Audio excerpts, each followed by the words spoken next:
Hello दोस्तों, आज मैं आपको मुंशी प्रेमचंद की कहानी सांप का मणि सुनाऊंगा। मैं जब जहाज पर नौकर था तो एक बार कोलंबो भी गया था। बहुत दिनों से वहां जाने को मन चाहता था, खासकर रावण की लंका पूरी देखने के लिए। मेरा एक दोस्त वहां किसी कारखाने में नौकर था। मैंने पहले ही उसे खत डाल दिया था। वह घाट पर आ पहुंचा था। हम दोनों गले मिले और कोलंबो की सैर करने चले। जहाज वहां 4 दिन रुकने वाला था। मैंने कप्तान साहब से 4 दिन की छुट्टी ले ली। जब हम दोनों खा पी चुके तो गपशप होने लगी। वहां के सीप और मोती की बात छिड़ गई। मेरे दोस्त ने कहा, यह सब चीज़ें तो यहाँ समुद्र में निकलती ही हैं और आसानी से मिल जाएंगी, मगर मैं तुम्हें एक ऐसी चीज़ दूंगा जो शायद तुमने कभी न देखी हो। हाँ, उसका हाल किताबों में पढ़ा होगा। मैंने ताज्जुब से पूछा, वह कौन सी चीज़ है? सांप का मणि। मैं चौंक उठा और बोला, सांप का मणि? उसका जिक्र तो मैंने किस्से कहानियों में सुना है, और यह भी सुना है कि उसका मोल 7 बादशाहों के बराबर होता है। क्या सांप का असली मणि? वह बोले, हाँ भाई, असली मणि। तुम्हें मिल जाए तब तो मानोगे।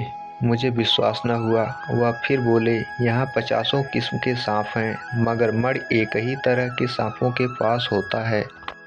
उसे कालिया कहते हैं। यह बात सच है कि यह चीज़ मुश्किल से ही मिलती है। 50 में शायद एक के पास निकले, मगर मिलती ज़रूर है। मैंने सुना था कि सांप मणि को अपने सिर पर रखता है, मगर यह बात गलत निकली। मेरे दोस्त ने कहा, यह चीज़ उसके मुंह में होती है। मैंने पूछा, तो मुंह के अंदर से चमक कैसे नजर आती है? दोस्त ने हंसकर कहा, जब उसे रोशनी की ज़रूरत होती है तो वह किसी साफ पत्थर पर उसे सामने रख देता है।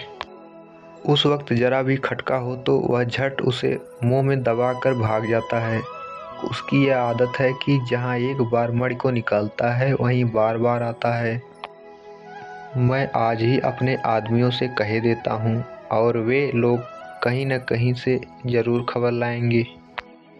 2 दिन गुजर गए। तीसरे दिन शाम को मेरे दोस्त ने मुझसे कहा, लो भाई, मणि का पता चल गया। मैं झट उठ खड़ा हुआ और अपने दोस्त के साथ बाहर आया तो वह आदमी खड़ा था जो मणि की खबर लाया था। वह कहने लगा, अभी मैं एक सांप को मणि से खेलते देख आया हूँ। अगर आप इसी वक्त चलें तो मणि हाथ आ सकता है। हम फौरन उसके साथ चल दिए। थोड़ी देर में हम एक जंगल में पहुँचे। उस आदमी ने एक तरफ उंगली से इशारा करके कहा, वह देखिए, सांप मणि रखे बैठा है। मैंने उस तरफ देखा तो सचमुच कोई 20 गज की दूरी पर एक सांप फन उठाए बैठा है और उसके आसपास उजाला हो रहा है। पहले तो मैंने समझा कि शायद जुगनू हो, पर वह रोशनी ठहरी हुई है। जुगनू की चमक चंचल होती है, कभी दिखाई देती है, कभी गायब हो जाती है। मैं बड़ी देर तक सोचता रहा कि किस उपाय से मणि हाथ लगे। आखिर मैंने उस आदमी से कहा, मुझसे बड़ी गलती हुई कि बंदूक नहीं लाया, नहीं तो इसे मारकर मणि को उठा लेता। उस आदमी ने कहा, बंदूक की कोई ज़रूरत नहीं है साहब, आप थोड़ी देर रुकिए, मैं अभी आया। यह कहकर वह कहीं चला गया। थोड़ी देर के बाद वह कुछ हाथ में लिए लौटा। मैंने पूछा, तुम्हारे हाथ में क्या है? उसने कहा, कीचड़। मैंने पूछा, कीचड़ क्या होगा? उसने कहा, चुपचाप देखिए मैं क्या करता हूँ। वह चुपके से एक पेड़ पर चढ़ गया और मुझे भी चढ़ने का इशारा किया। मैं भी ऊपर चढ़ा। तब वह डालियों पर होता हुआ ठीक सांप के ऊपर आ गया और एकाएक उस मणि पर कीचड़ फेंक दिया। अंधेरा छा गया। सांप घबराकर इधर उधर दौड़ने लगा। थोड़ी देर के बाद पत्तियों की खड़खड़ाहट बंद हो गई। मैंने समझा सांप चला गया। पेड़ से उतरने लगा। उस आदमी ने मुझे पकड़ लिया और कहा, भूल कर भी नीचे न जाइएगा, नहीं तो घर तक न पहुंचिएगा। वह सांप यहीं पर कहीं न कहीं छिपा बैठा है। हम दोनों ने उसी पेड़ पर रात काटी। दूसरे दिन सुबह होते ही हम दोनों इधर उधर देखकर नीचे उतरे। साथी ने कीचड़ हटा दिया। मणि नीचे पड़ा था। मैं मारे खुशी के मतवाला हो गया।